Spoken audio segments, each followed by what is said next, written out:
Good morning. My name is Juan Aranda, and today I'm going to present you a lesson 4 about renewable policy for electricity and heat supply sectors. So in this session, we speak about policies for renewable energy in electricity and heat supply. We'll review the precedents, the existing legislation issued by the European Union that has led us to the situation where we are and the development of the renewable energy sources that we are enjoying now. We'll also have a look at the different incentive schemes set up by the European Union in all countries, reviewing the different types, pros and cons.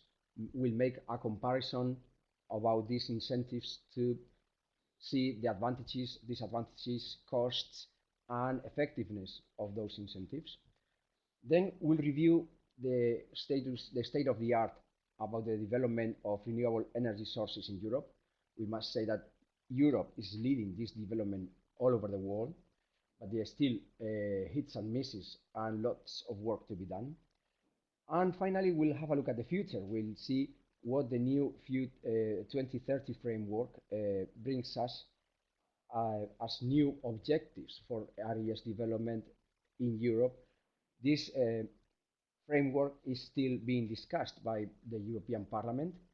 It's not yet approved.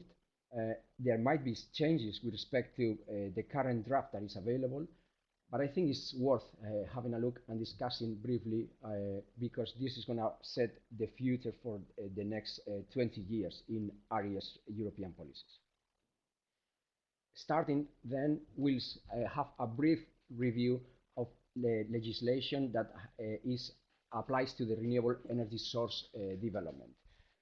So, since the European Union was set up, the European Union tried to set up common markets for exchanges of goods and services. Energy was part of these services. However, there's not such a thing as a European Union unified energy market. So the basis of this unified market are still to be placed and to be done. Although many of the rules that govern the energy markets are common and regulated by current European unions. So everything started on 93 by a council decision that was called Altena decision that spoke about increasing from that, at that time, 4% of RES share to primary energy consumption to an 8%. And this was ratified by the Green Book that was published in 95 for a European Union Common Energy Policy. In this case, the European Commission tried to play a more predominant role on energy decisions, trying to unify decisions and try to converge the different national policies into a European unified policy. This was followed by 96 White Book for an Internal Energy Market that tried to boost a larger RES penetration in the electricity markets. At that time, we must say that technologies for RES were very underdeveloped. At least they all existed, but they were very expensive, except for biomass for heating and hydraulic for electricity generation. The rest of the RES technologies were still being developed, and their cost was very prohibitive, and their development was very scarce. Then there came the Directive 96/92 that regulated the internal electricity market. So this directive was the first that pushed for a liberalization of the electricity market in all member states. At that moment, electricity market was mainly monopolistic market in most of the countries that currently make up the European Union. This tried to attract private investors and private companies to supply this service, and also try to separate different activities for electricity supply into the four main activities, which were and still are generation, transport, distribution, and commercialization. In year 96, there was a green paper on renewable energy sources, followed by a white book the next year on about the renewable energy sources, energy for the future.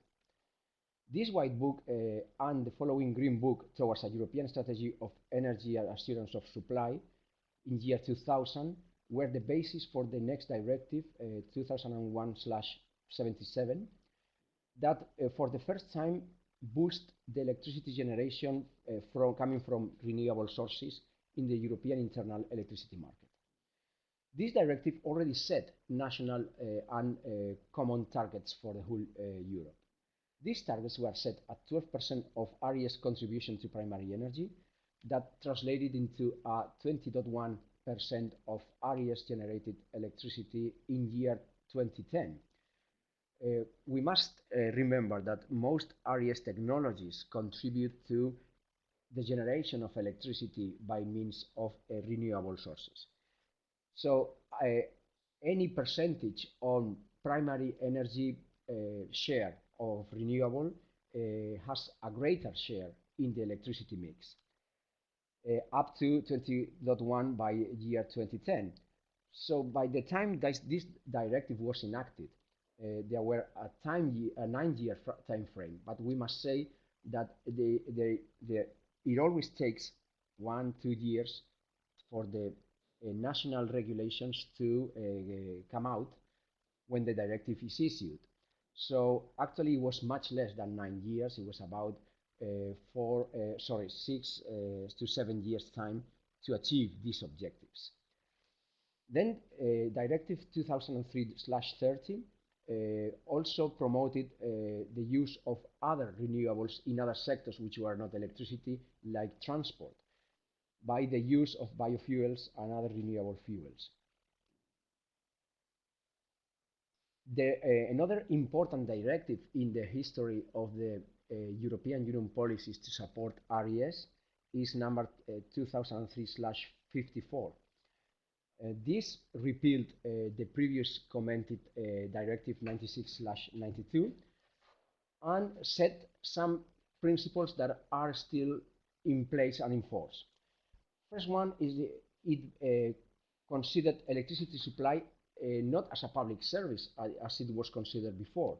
Since the liberalization, private companies took over the electricity markets, but electricity supply was not a public service anymore because it was taken over by private companies, but it was still public interest. So there were limitations and conditions and warranties about electricity assurance of supply for citizens, and this assurance of supply is considered a right of these European citizens.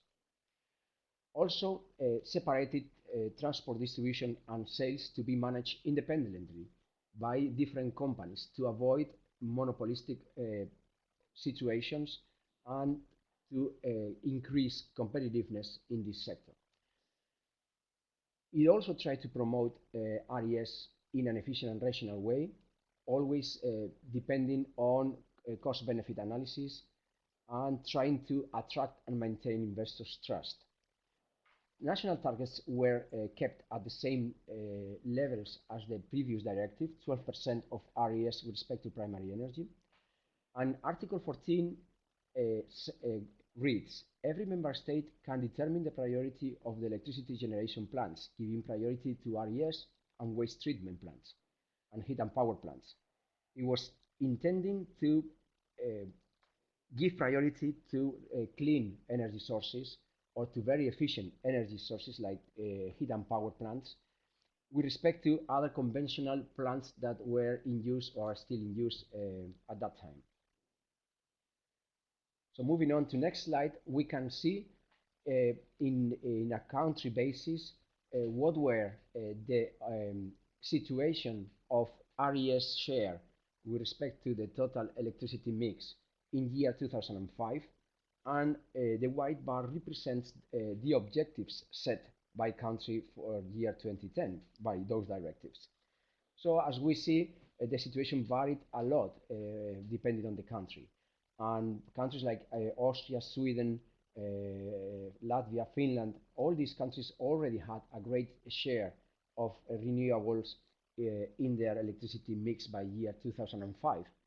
However, there were other countries that laid very much behind, which were Spain, Portugal, Italy, Greece, France.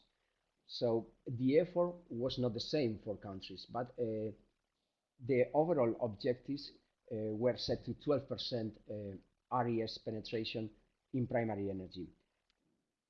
At the end, these national individual objectives were set depending on the country's potential. So not all countries could make the same effort depending on the starting point and the development of the technologies and also the availability of renewable resources per country. So these were the situation at that time. If we move on, we can go to the current situation, which is led by the objective 20-20-20 that was approved in a set plan that was called a European Strategic Energy Technology Plan.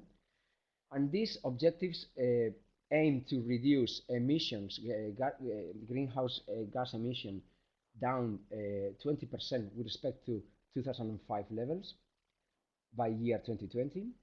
Also, energy savings or energy efficiency about the same quantity, 20% with respect to 2005 consumptions, and a penetration of RES in primary energy of 20% by the same time frame, 2020. There were also other objectives affecting transport sector, like a 10% of biofuel consumption share in transport by 2020. So these are the current objectives that are still in place, and all the European countries are struggling to meet these objectives by year 2020. Later we'll see what the current development of RES is and what the tendency looks like for year 2020, whether we are going to meet these targets or not. So we move on. The directives that were set to try to comply with this ambitious objective. The first one is Directive 2009/28 that promote the use of energy from renewable sources and amended and repealed some previous directives that we already mentioned. In this directive, Article 1 and 3 sets national objectives for RES and energy efficiency with respect to primary energy consumption according to the new objectives set by the set plan. These are objectives, aggregated objectives for the whole Union, but they are also individual separate objectives per country. We'll revise them later. Article 15 of this directive also requests member states to certify producers of renewable energy sources by their request. Also forces member state countries to report biannually the progress starting from December 2011 to December 2021, and tries to promote distributed generation by simplifying grid access requirements. In this table, we can see how these objectives were distributed by country, and also where what the initial conditions were per country. So first column relates to the RES penetration in primary energy in the year 2005, which is the reference for this objective. Second column represents also in percentage the objective that these directives set per country. So we can have a look at the different countries like Sweden on the almost last row.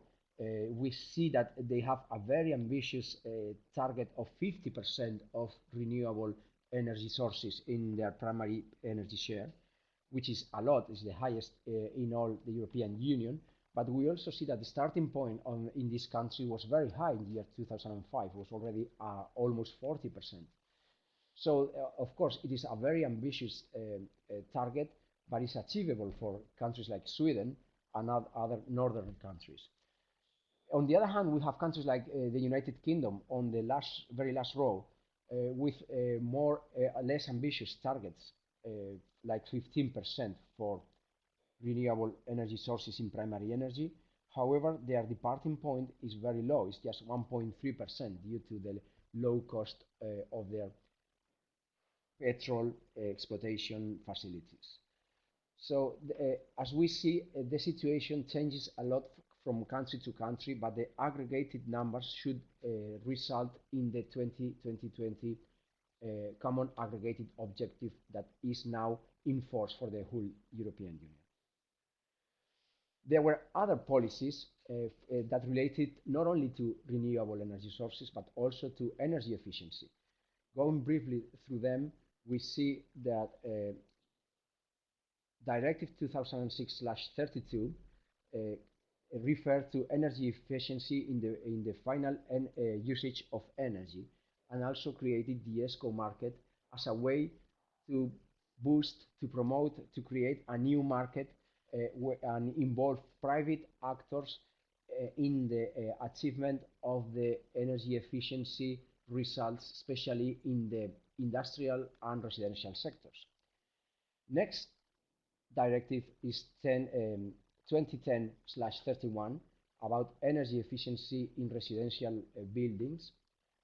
And finally, the new energy efficiency directive in place, which is Directive 2012/27, which repealed previous directives.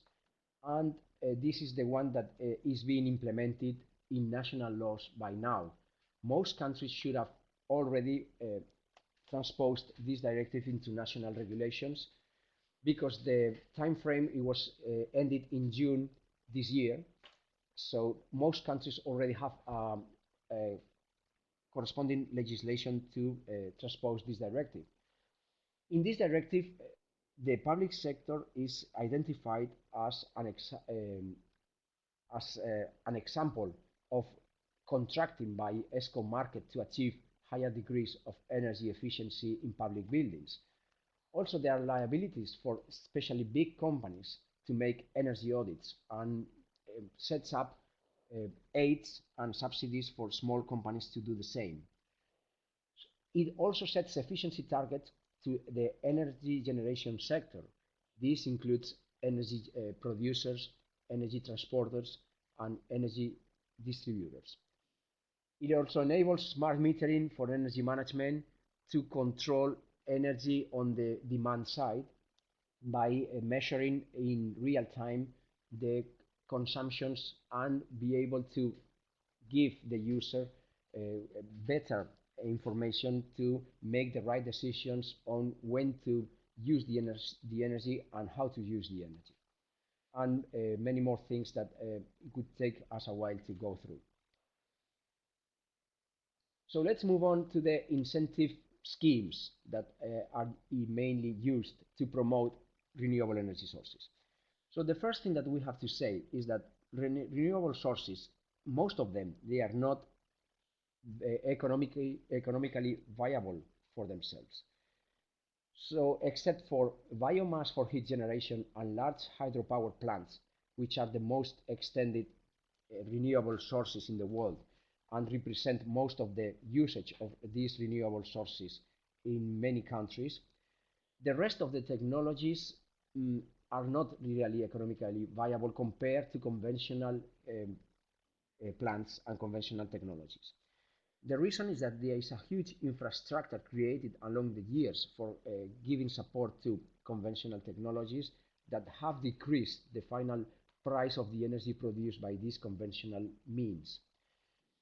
This makes that renewable energy sources have to be somehow subsidized or supported economically to become profitable and to become appealing for investors to invest on them. This is done by means of incentive programs. Some of these incentive programs remunerate the investment. It means the installed capacity, and these are mainly subsidies, tax rebates, and auctions. Other incentive schemes remunerate generation. It means it gives an overpaying for every unit of energy produced. This is mainly feed-in tariff systems, quotas, and green certificates. So let's see the pros and cons of these different schemes. So subsidies to install capacity, they only promote capacity. They don't promote efficiency in the usage of this capacity installed. These systems have a good impact on yield for equity, on profitability for the equity side.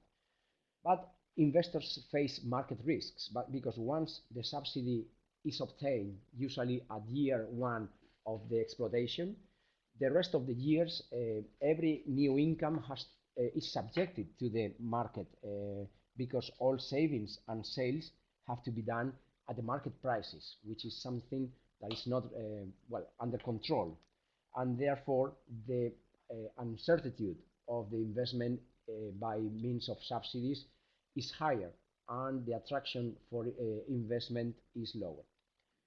Feed-in tariff is the most extended, and actually has proven to be the most incentive and with the system with the highest efficiency in attracting investors' trust.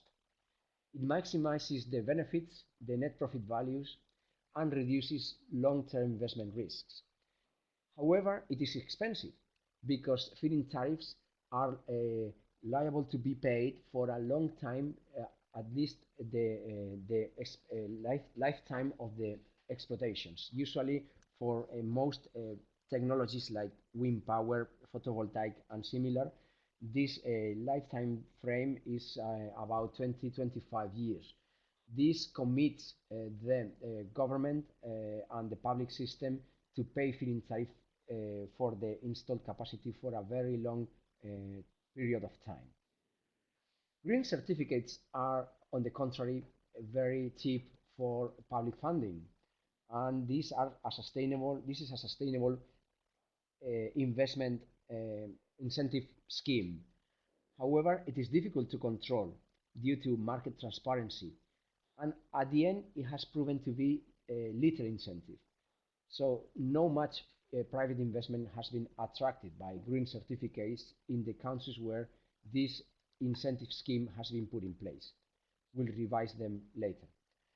Fiscal deduction and rebates are also sustainable for public funds and not very expensive.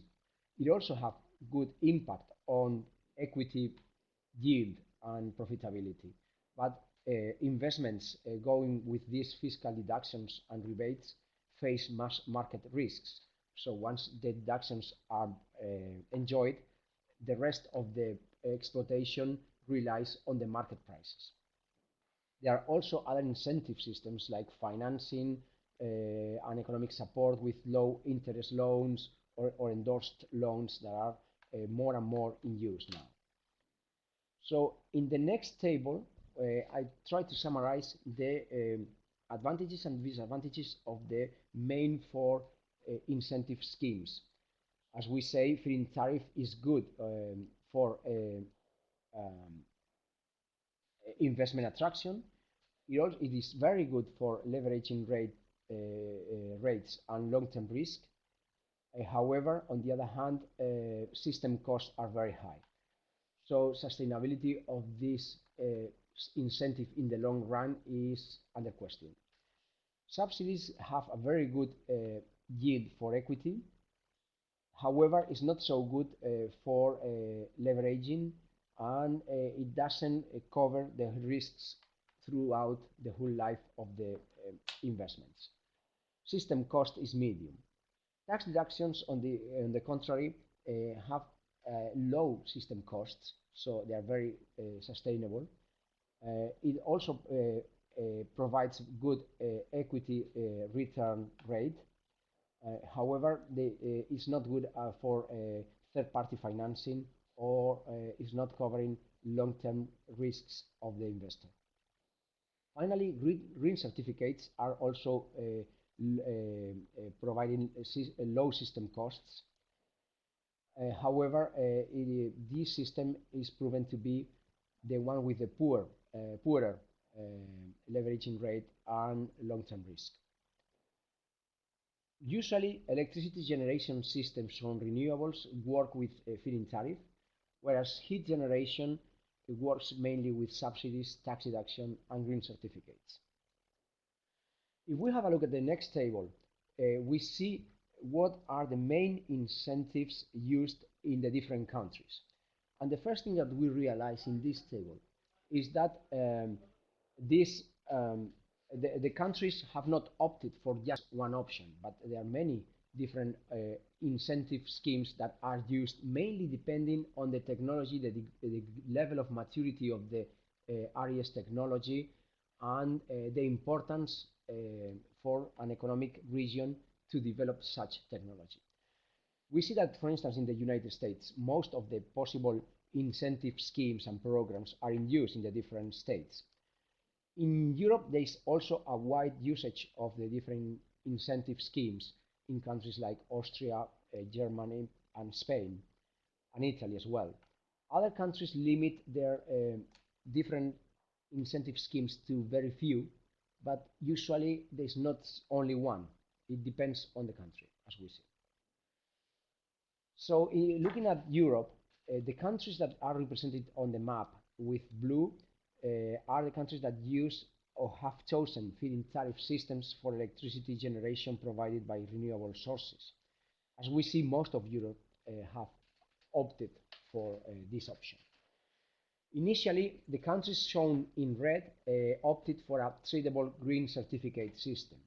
Not very many, as you see, but some of them are relevant, like UK, Italy, Sweden, Poland, Romania.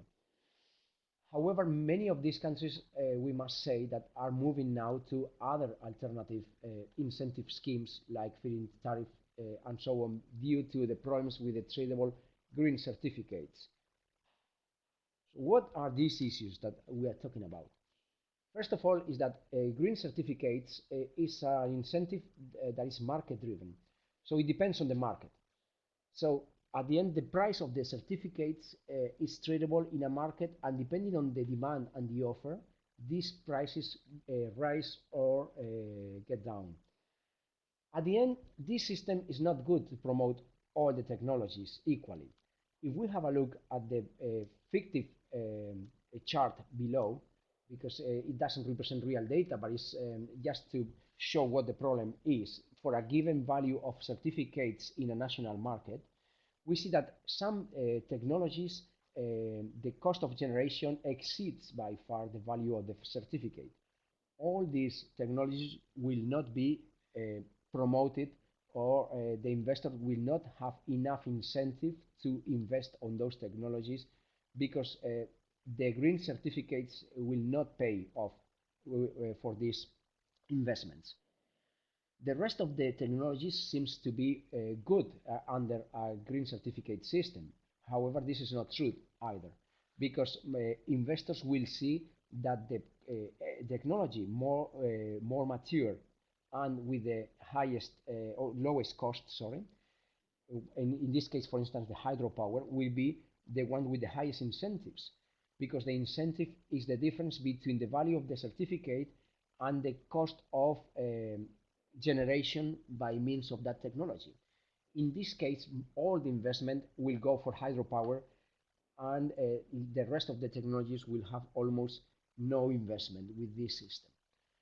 So at the end, there are also another important problem is that the system works fine in an ideal market, but usually, and especially electricity markets, are not ideal, are far from ideal, because usually very few companies are playing in a national electricity market. So the previous public monopoly has been replaced by a private oligopoly. So these oligopolistic companies will alter the market rules and will drive the value of the certificates down, then being less incentive for investors to invest on renewable sources. So these are the main issues for these incentive schemes, and this is why it is being abandoned in many countries that formally or initially adopted it as a way to promote renewable sources. If we have a look at the data, at the real data, we see that countries in blue show a higher effectiveness indicator in terms of percentage of penetration of renewable sources in the electricity mix with respect to countries in red which opted for tradable green certificates or quota systems. But this is a problem of the green certificates. This doesn't mean that the rest of the incentives are okay. They also have problems, especially if the incentive design is not well done. Let's have a look at one clear example of feed-in tariff for photovoltaic in Spain.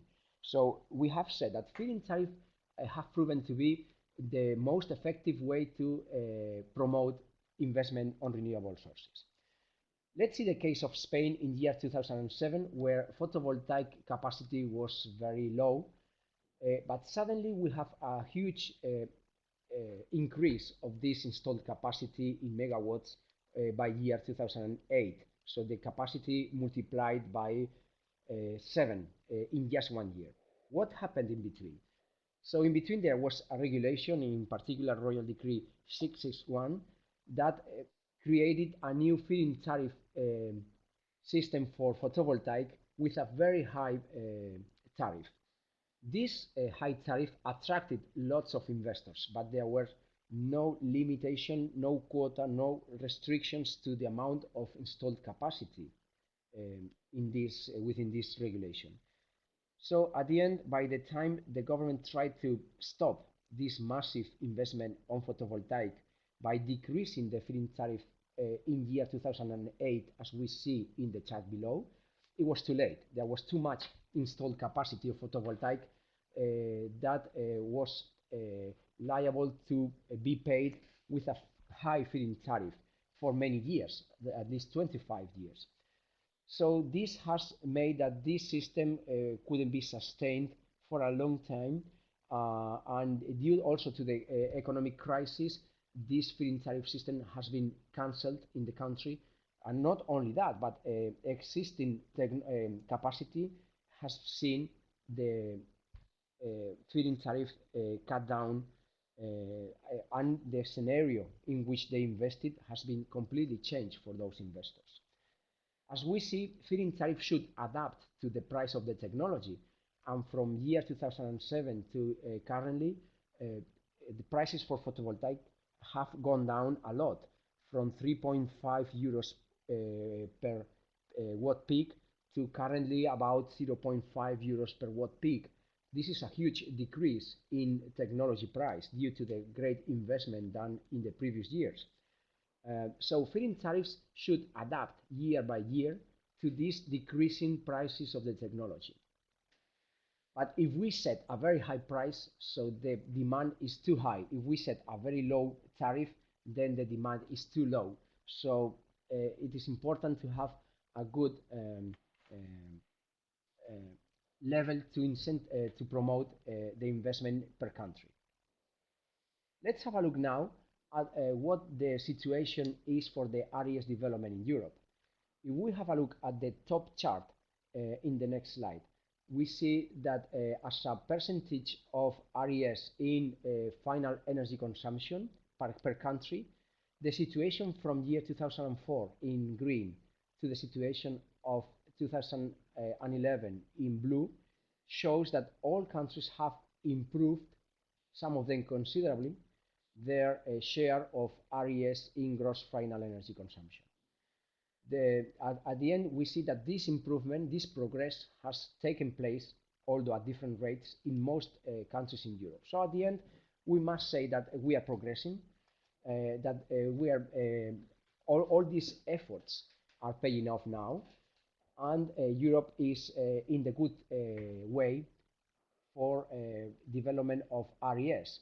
If we see the bottom chart in the same slide, we see what the evolution has been from year 2004 to year 2011 in terms of share of RES. This is all in percentage as well.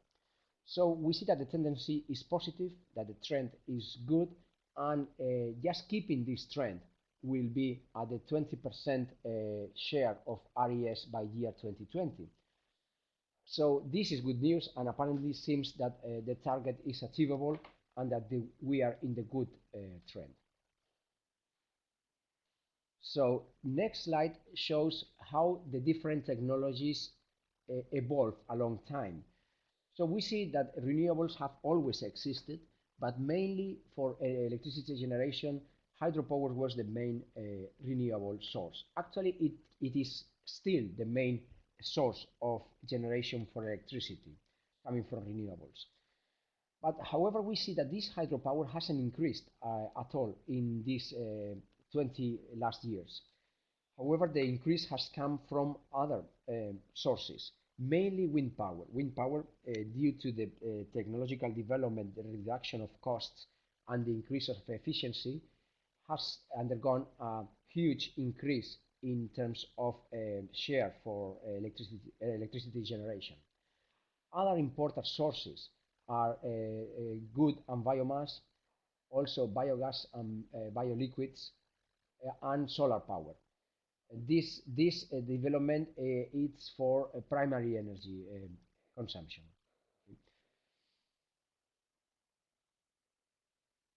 Looking at the trend for RES in transport, it also shows a positive trend from year 2004 to currently. So apparently the effort is also paying off in this sector that is not electricity. So if we have a look at primary energy consumption in terms of energy in megaton in the European Union of the 27, we see also an increase till year 2006, but from that moment on, we see how this consumption is decreasing. So there are two reasons for that. One is the investment on efficiency, but we must not omit the effect of the economical turndown in the recent years, especially from the year 2008, which has also pushed down the demand of primary energy in the Union. So apparently we are in the good trend to meet the objective in 2020, but we must say that a part of this good trend is not due to the investment on efficiency, but due to the economical environment in which we are moving now. So looking at energy dependence, it means imports of fossil fuels in the European Union of the 27 percentage of total energy consumptions. We see that most of the energy imports are still increasing from year 2000 to year 2011. So this is not really worrying as long as they increase in a lower rate than the share of renewable sources. We see that petrol is still the main fossil fuel imported. However, gas as a cleaner conventional source is taking the lead now because it's increasing at a higher rate than petrol, followed by hard coal, which is now stagnant from year 2006 till now. So we see that gas is now the most the conventional source with the highest growth, whereas petroleum is now almost stagnant and coal is not increasing the imports anymore. The evolution about greenhouse gas emissions is also positive. We see that there has been ups and downs since year 1990, where the Kyoto targets were set and represent the 100% in the chart on the top. So we see that there was an increase in years 2003 to 2008, and now things are coming down, mainly also due to the decrease of energy consumption due to the economic turndown. Also for the European 27 countries shown in the bottom chart, we see also the same tendency and the same trend, so the charts very much look like the same. So it's really a question whether when the crisis finished and the energy consumption increases again, whether we'll be able to meet the target of Kyoto about greenhouse gas emissions. So at the end, everything seems to be on track, everything seems to be in target, and no major deviations have been identified with respect to the current objectives.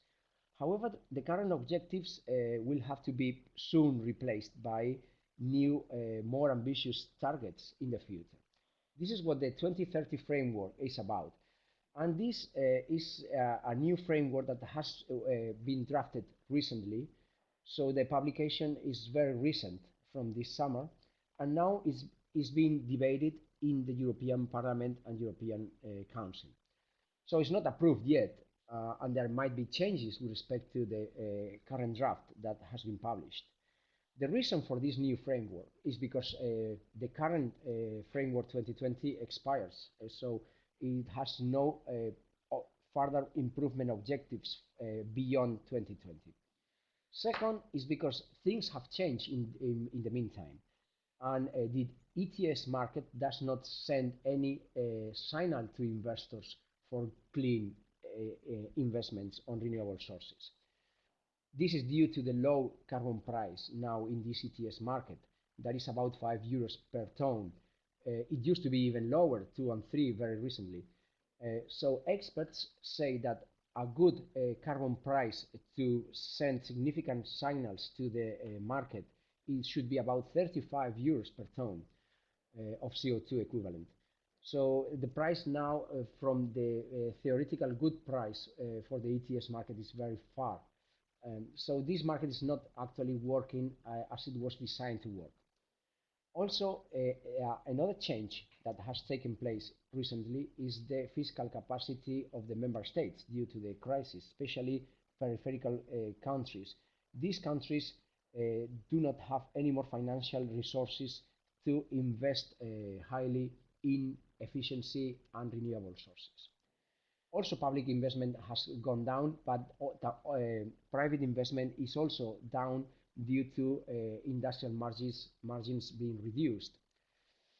There have been recent market upheavals for oil supply and gas supply due to crises in the providing countries like Iraq, Libya, Syria, and recently Ukraine. This affects the assurance of supply that as a right of all European citizens, and forces the European countries to look for alternatives in Europe in energy supply. On the other hand, energy prices are increasing in many countries, and these affect competitiveness. Many people blame investments on RES to be the real cause of this energy price increase.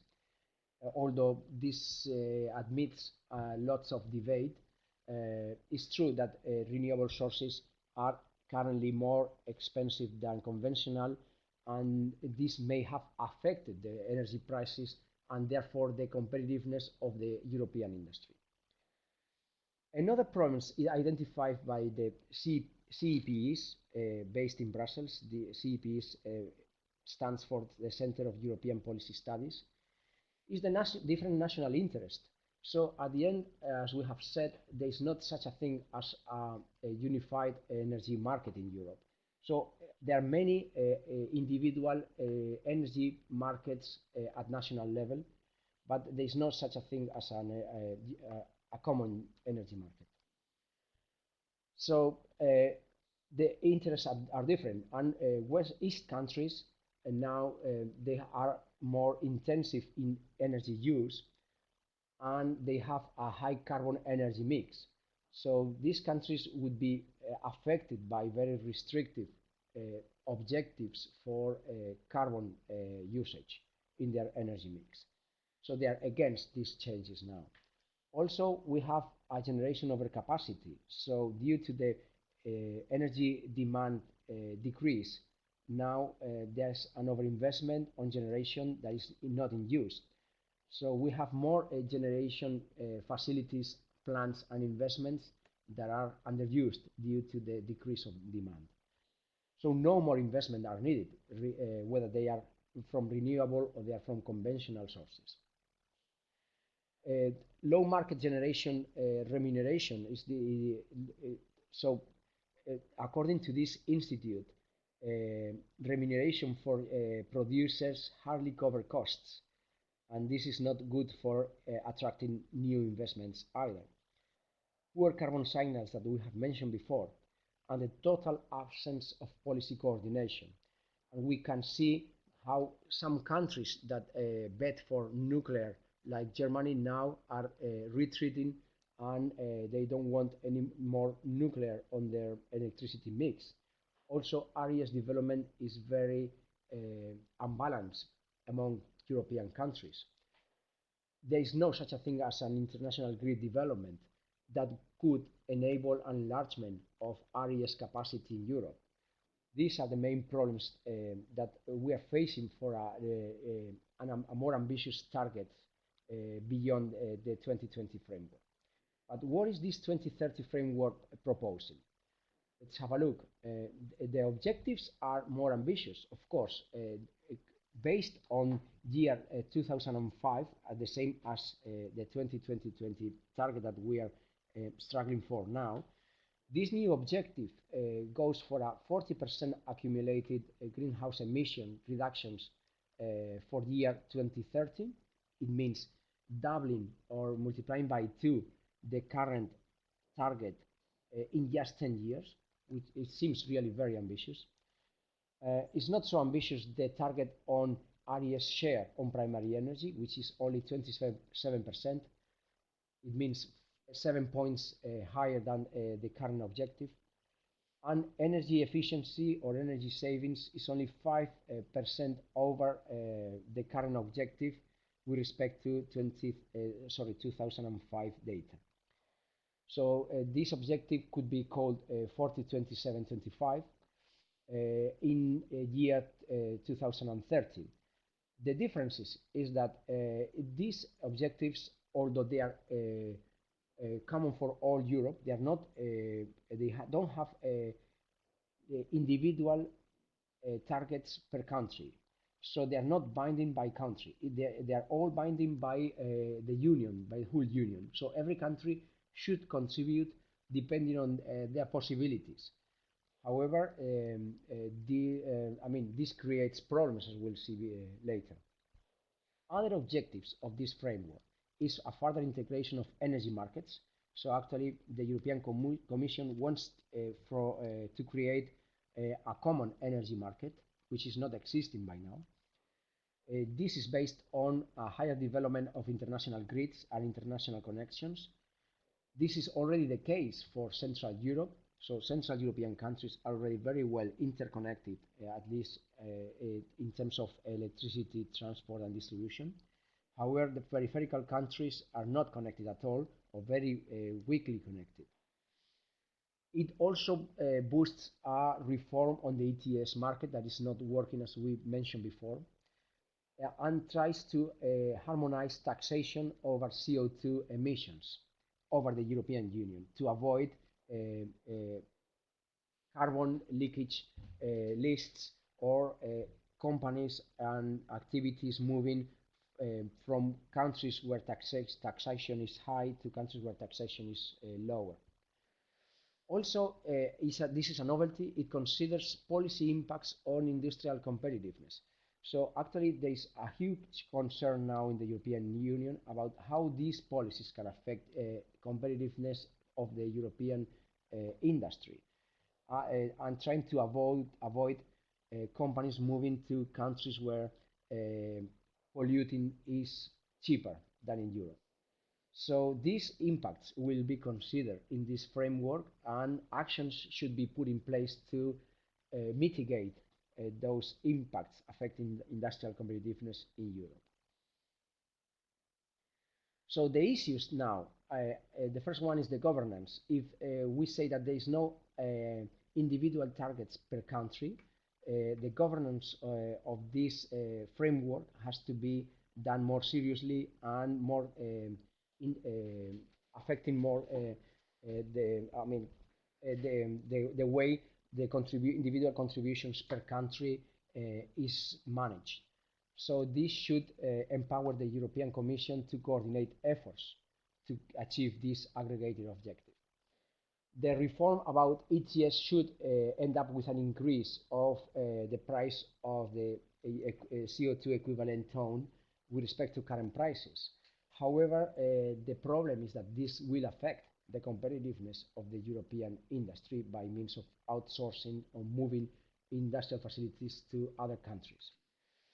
Also, many people are concerned about the fact that greenhouse emissions they are done locally, but the effect on climate change is global.